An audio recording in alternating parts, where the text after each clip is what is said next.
Selamat datang di Saka Bakti Husada, KR Tidak Penanggulangan Penyakit. Pada materi kali ini kita akan membahas tentang gawat darurat. Pengertian gawat darurat. Gawat darurat adalah kondisi yang mengancam nyawa atau dapat menyebabkan kecacatan serius jika tidak segera mendapatkan pertolongan medis yang cepat dan tepat. Tujuan pembelajaran. Setelah mempelajari materi ini, anggota Saka Bakti Husada diharapkan akan mampu 1. Mengenali kondisi gawat darurat.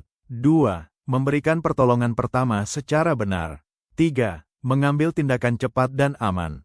4. Membantu rujukan ke fasilitas kesehatan. Prinsip penanganan gawat darurat. Gunakan prinsip ABCDE. A. Airway. Pastikan jalan napas terbuka. B.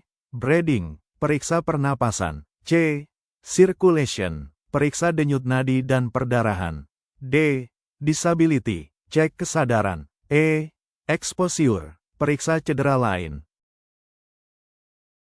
Berikutnya kita akan mengenal jenis-jenis keadaan gawat darurat antara lain.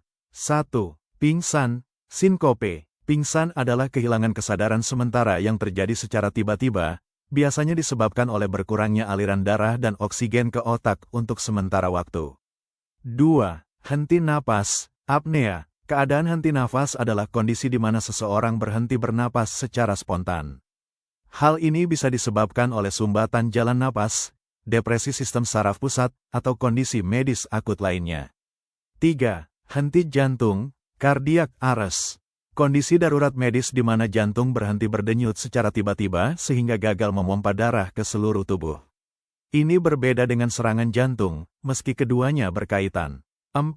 Perdarahan hebat. Pendarahan hebat adalah suatu kondisi di mana terjadi keluarnya darah dalam jumlah besar dari pembuluh darah, arteri atau vena, dalam waktu singkat. Jika tidak segera ditekan, dapat menyebabkan shock hipovolemik, penurunan drastis volume darah. 5. Luka bakar. Luka bakar adalah kerusakan pada jaringan kulit atau jaringan tubuh yang lebih dalam yang disebabkan oleh panas, api, cairan panas, radiasi, listrik, atau bahan kimia. 6. Cedera patah tulang, fraktur. Cedera patah tulang dapat didefinisikan sebagai keadaan terputusnya kontinuitas atau hubungan struktur jaringan tulang, baik berupa retakan kecil maupun patah total, yang biasanya disebabkan oleh trauma atau benturan keras. 7. Tersedak, choking. Tersedak adalah tersumbatnya saluran pernapasan secara total atau sebagian oleh benda asing, makanan, mainan, sehingga udara tidak dapat masuk ke paru-paru. 8. Keracunan. Keracunan adalah masuknya zat asing, racun, ke dalam tubuh melalui mulut, pernapasan, suntikan, atau kontak kulit yang menyebabkan gangguan fungsi organ bahkan kematian. 9. Kejang. Yang dimaksud dengan kejang adalah gangguan aktivitas listrik di otak yang menyebabkan perubahan perilaku, gerakan tubuh yang tidak terkendali, kelonjotan, atau penurunan kesadaran secara mendadak. 10. Tenggelam. Tenggelam didefinisikan sebagai gangguan pernapasan akibat terendam atau terbenam dalam cairan, biasanya air, yang menghalangi masuknya udara ke dalam paru-paru. Langkah umum pertolongan gawat darurat. 1. Tetap tenang dan pastikan keamanan lokasi. 2. Periksa kondisi korban. 3. Panggil bantuan atau layanan darurat. 4. Berikan pertolongan pertama sesuai kondisi. 5. Jangan meninggalkan korban sendirian. Pertolongan pertama pada beberapa kondisi. 1. Pingsan, sinkope. Pingsan terjadi karena otak kekurangan pasokan oksigen secara mendadak.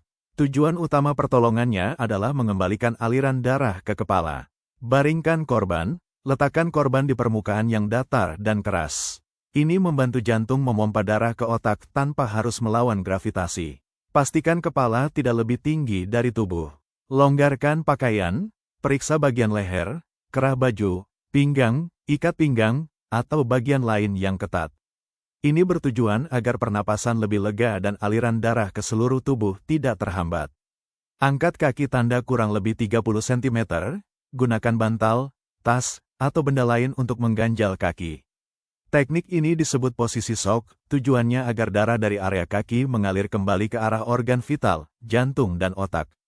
Tambahan, pastikan korban mendapat udara segar, jangan dikerubungi, dan berikan aroma menyengat, seperti minyak kayu putih, untuk merangsang kesadaran. Jangan berikan minum sebelum korban sadar sepenuhnya.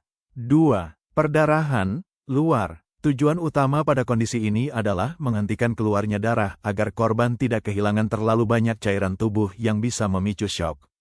Tekan luka dengan kain bersih, gunakan kasa steril atau kain apapun yang bersih.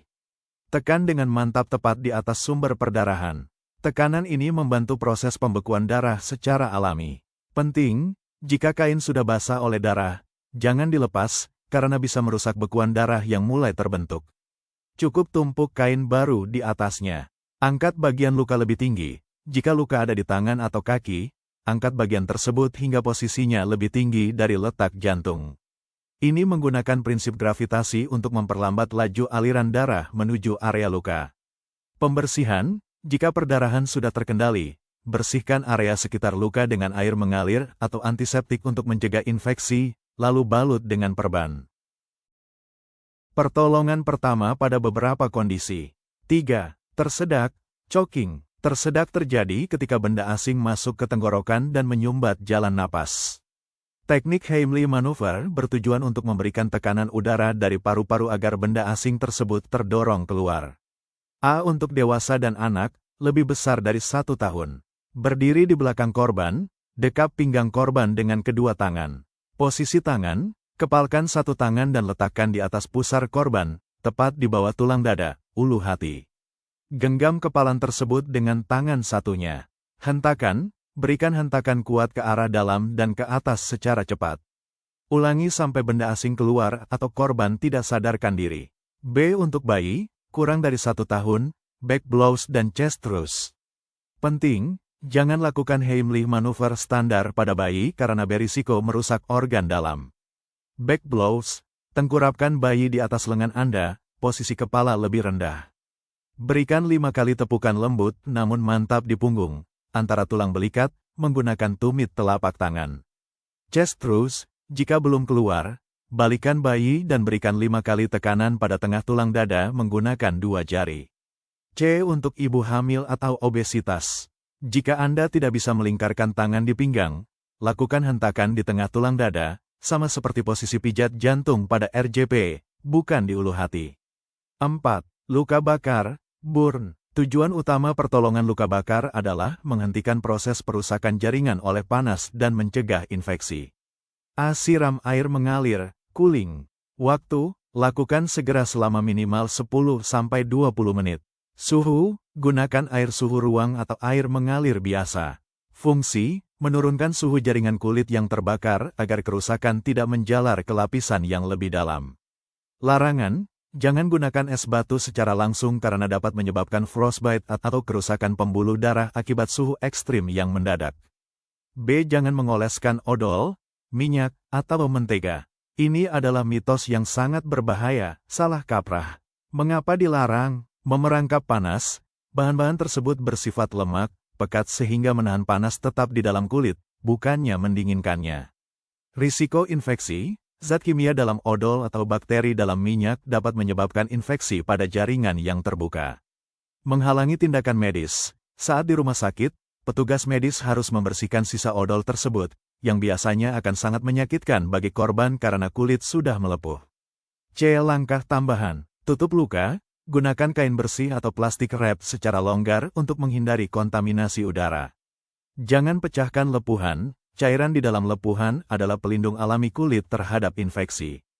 Jika pecah, luka menjadi terbuka dan rentan bakteri. Pertolongan pertama pada beberapa kondisi. 5. Patah tulang, fracture. Tujuan utama pertolongan pada patah tulang bukanlah untuk menyembuhkan, melainkan untuk mencegah pergerakan yang dapat memperparah luka, seperti menusuk jaringan otot atau kulit. A. Imobilisasi, bidai. Imobilisasi berarti membuat bagian tubuh yang cedera tidak dapat bergerak. Gunakan bidai. Bidai adalah alat bantu berupa benda keras dan rata, papan, kayu, bambu, atau bahkan karton tebal, untuk menopang bagian yang patah. Aturan 2 sendi. Bidai harus cukup panjang untuk melewati 2 sendi, sendi di atas dan di bawah lokasi patahan. Contoh, jika tulang kering patah, bidai harus mengunci sendi lutut dan sendi pergelangan kaki.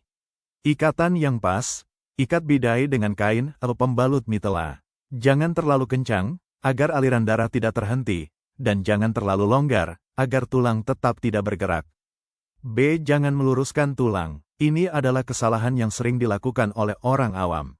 Mengapa dilarang meluruskan atau mencoba mengembalikan posisi tulang, reposisi? Risiko kerusakan saraf, ujung tulang yang patah biasanya tajam seperti pisau. Memaksanya kembali ke posisi semula dapat memotong saraf atau pembuluh darah di sekitarnya. Memicu shock, rasa sakit yang luar biasa akibat manipulasi tulang secara paksa dapat membuat korban pingsan atau mengalami shock traumatis. Biarkan ahlinya, reposisi tulang hanya boleh dilakukan oleh tenaga medis ahli atau dokter spesialis ortopedi dengan bantuan foto X-ray, ronsen. Langkah tambahan P3K patah tulang. Cek sirkulasi, PMS. Setelah memasang bidai, cek puls, denyut nadi di ujung anggota tubuh, motorik, gerakan jari, dan sensori, rasa sentuhan. Jika ujung jari membiru atau dingin, kendurkan ikatan. Tangani pendarahan, jika patah tulang terbuka, tulang menembus kulit, hentikan pendarahan dengan menekan area sekitar luka sebelum memasang bidai. Jangan mencuci tulang yang menonjol keluar. Kompres dingin, jika tidak ada luka terbuka, berikan kompres es, dibalut kain, pada area yang bengkak untuk mengurangi nyeri. Peralatan P3K gawat darurat. 1. Kasa steril. Fungsi, penutup luka utama yang sudah dibersihkan. Kasa ini bersifat steril, bebas kuman, sehingga aman bersentuhan langsung dengan jaringan tubuh yang terbuka. Cara pakai, ditempelkan langsung di atas luka untuk menyerap darah, cairan dan melindungi luka dari kontaminasi udara serta kotoran. Jangan menyentuh bagian tengah kasa agar tetap steril. 2. Perban, pembalut gulung. Fungsi, alat untuk mempertahankan posisi kasa steril agar tidak bergeser, fiksasi. Perban juga bisa digunakan untuk memberikan tekanan guna menghentikan perdarahan ringan. Cara pakai, dililitkan menutupi kasa steril. Pastikan lilitan cukup kuat untuk menahan, namun tidak terlalu kencang hingga menghambat aliran darah. 3. Plester. Fungsi, merekatkan ujung perban atau kasa agar tidak terlepas. Ada juga plester cepat, seperti Hansaplast, yang sudah dilengkapi bantalan obat untuk luka kecil. Cara pakai, ditempelkan pada kulit yang kering di sekitar luka untuk mengunci balutan. 4. Sarung tangan, lateks, nitril. Fungsi, alat pelindung diri, APD, bagi penolong. Ini sangat penting untuk mencegah infeksi silang, tertular penyakit dari darah korban atau sebaliknya. Cara pakai, harus digunakan sebelum menyentuh luka atau cairan tubuh korban. Setelah selesai, dilepas dengan cara dibalik agar kotoran tetap di dalam. 5. Antiseptik, contoh, povidone iodine, alkohol. Fungsi, cairan kimia untuk membunuh atau menghambat pertumbuhan mikroorganisme, kuman, pada jaringan hidup. Cara pakai, digunakan untuk membersihkan area di sekitar tepi luka. Catatan, untuk luka terbuka yang dalam, sebaiknya hanya dibersihkan dengan air mengalir atau NaCl, sedangkan antiseptik untuk kulit di sekitarnya.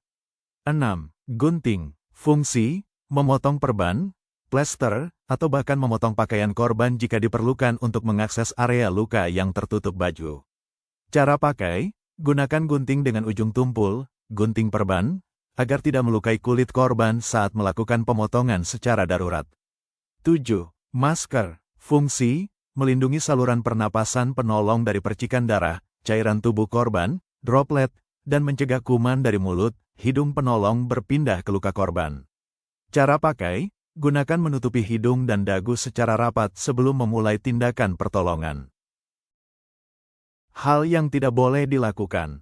Panik. Memindahkan korban tanpa alasan, memberi minum pada korban tidak sadar, mengobati tanpa pengetahuan. Peran anggota Saka Bakti Husada. 1. Penolong pertama di lingkungan. Anggota SBH diharapkan menjadi orang pertama yang mampu memberikan tindakan darurat saat terjadi kecelakaan atau serangan penyakit mendadak di sekitarnya, seperti di rumah, sekolah, atau tempat umum. Aksi nyata, melakukan stabilisasi korban, seperti membidai atau menekan pendarahan, sebelum bantuan medis tiba, sehingga risiko perburukan kondisi atau kematian dapat ditekan. 2. Edukator pertolongan pertama, tidak hanya menolong, Anggota SBH berperan sebagai guru atau pelatih bagi orang lain agar mereka juga memiliki pengetahuan dasar kesehatan. Aksi nyata, mengadakan demonstrasi P3K di sekolah, mengajarkan cara mencuci tangan yang benar kepada adik-adik siaga, atau memberikan simulasi penanganan tersedak kepada masyarakat umum. 3. Relawan kesehatan. Anggota SBH adalah bagian dari barisan sukarelawan yang siap diterjunkan dalam aksi kemanusiaan dan bakti sosial kesehatan. Aksi nyata, membantu di pos kesehatan saat hari raya, menjadi tenaga pendukung dalam kampanye imunisasi, PIN, atau membantu pendistribusian masker dan bantuan logistik saat terjadi bencana alam. 4. Penghubung dengan tenaga medis. Anggota SBH berfungsi sebagai jembatan informasi antara korban, masyarakat dengan pihak medis, dokter, perawat, atau puskesmas. Aksi nyata, memberikan informasi yang jelas dan akurat kepada petugas ambulans mengenai kronologi kejadian dan tindakan awal yang sudah dilakukan. Anggota SBH tahu kapan sebuah kasus bisa ditangani sendiri dan kapan harus segera dirujuk ke rumah sakit. Etika penolong. Utamakan keselamatan diri. Minta izin jika korban sadar. Jaga privasi korban. Bertindak sesuai kemampuan. Kemampuan menangani kondisi gawat darurat merupakan keterampilan penting bagi anggota Saka Bakti Husada. Dengan pengetahuan dan latihan yang tepat, pramuka dapat menjadi penolong pertama yang sigap, peduli, dan bertanggung jawab di masyarakat. Terima kasih. Sampai jumpa pada materi berikutnya. Salam Pramuka.